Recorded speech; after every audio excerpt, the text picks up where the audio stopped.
tonight on TNN.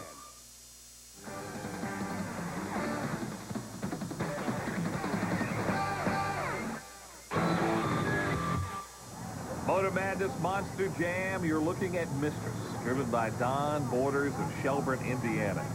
Don comes here to Indy tonight with a bit of a heavy heart. He's had a hard week, and Steve Burns had a chance to talk with him about it. Yeah, it's very special for more than one reason. Wednesday night, I lost my brother, my baby brother. Got hit by a car, and he was supposed to come and watch me. And I feel that through God's help, he's here watching over me tonight. Right before Christmas, we buried my stepdad, so I've got two guys here watching over me to help keep this truck on the ground and make me run right. So yes, it's very special to me. Some of my family can't be here because of this situation, but Pace has really been great to me and helped me out, you know, just told me anything I need today, they were going to help me and work with me. And you can't ask for a better promoter than that. And I'm really happy and thankful to them that they've actually let me have a chance to come here and perform tonight, and I'm going to do 110%. All right, Don, and certainly our thoughts are with you and your family as you get ready tonight. Mistress and Don Borders, the driver. Well, he didn't get the greatest of draws coming out because that huge Hemi engine powering Barefoot will be in the other lane. Todd Frolick out of Pontoon Beach, Illinois, in the legendary Barefoot machine. More world championships, more world records than any other monster truck, Barefoot. And again, we watch these two race, and it is Todd Frolick in Barefoot who is jumping out to a big lead. Makes that turn very quickly and jams down that throttle. Here he goes. Barefoot runs away with it over Mistress. Barefoot, just too much power. The question is going to be how Todd Frolick gets through the turns, because you're absolutely right, Mike. When it comes to horsepower, Todd can absolutely put it to the ground. I thought he got through that turn fantastic. That's the key. As you see, once you get through that turn, it's usually, if you're even, it's the first guy who steps down onto the throttle. Mistress really just underpowered. Yeah, he bogged down coming in the turn, and as we've talked about, it's been a tough week for Don. Don, tell us what happened. I know it's been a rough week for you. You wanted to have a good run, but you had to shut her down. What happened? Well, I didn't shut it down. I wanted to have a good run. I come over that first car there, and I hit pretty hard, and something happened. The rear kill switch bounced and shut me off. I thought something had broken. They'd shut me off, but evidently it's just malfunction of the equipment there. Tough break. Yeah, it's a tough break, but I'll come out for freestyle and put on a good show. Thanks. Thank you.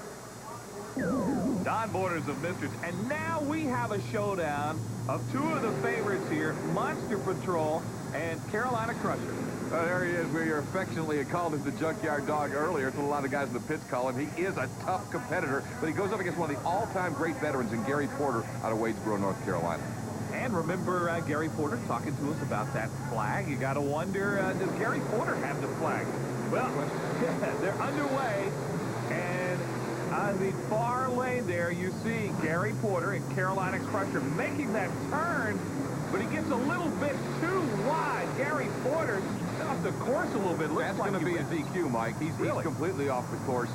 It looked like it was Paul Schaefer in trouble, and we're going to see on the replay. First, Paul comes up. Watch when he comes off the cars. He's already cocked a little bit to his left. Bang, he hits the hay bales. That actually, though, throws him back onto the course. That is not a disqualification move. He gets through the turns. He again went over the hay bales and all of the pennants there. Again, though, staying in the course, not disqualified, and he gets those two front wheels on the cars. Now watch, Gary Porter does not get the two front wheels on the car. That means DQ. Tough break for Gary Porter. Let's go to Steve Burns. I'll tell you what, my truck just ran so good, the motor ran good. I messed up a little bit. It takes the driver to drive this track. It's tough.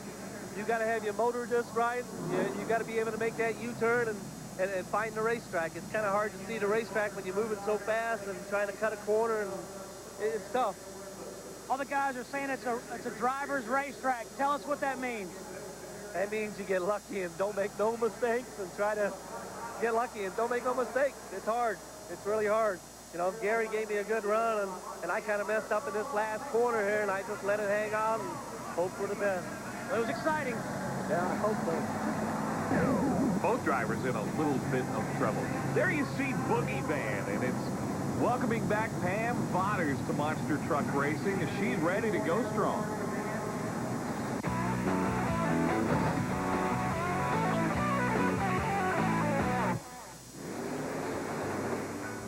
might think monster truck racing is a man's world. You'd be wrong. Pam Botters, driver of Boogie Van, has turned that misconception on its head. But her career didn't start out that way.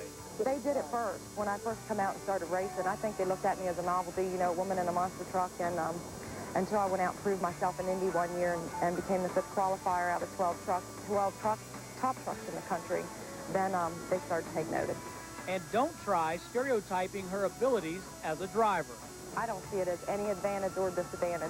You know, no, I don't see it as either. I just put them up in there and I go, you know. It doesn't make a bit of difference what size you are, as long as you're physically fit, I think. Pam's driving style can be described in one word. I'm aggressive. I mean, when I'm in the lane, I'm there to compete.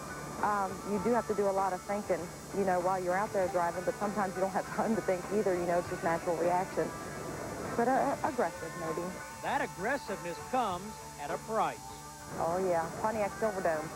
I took out 14 feet of the Detroit Lions wall, put me in the hospital for 4 days with some internal bleeding and stuff. So, yeah, it's not real glamorous sometimes. Sometimes you do take some really bad hits. One price Pam didn't pay was missing her son's development. I saw him about 10 days out of the month a few years ago when I was racing, and I knew he was growing up before me. I knew it was time to step out of my truck for a little while. So I did. I got out of it for about a year and a half. Her off-track rewards are once again supplemented with on-track success. The rewarding part is the winning, you know, making the fans cheer, having your following, going to different places and people knowing you and, you know, liking you, wanting to come back to see you. That's the most rewarding part. We'll watch Pam Botters race. Boogie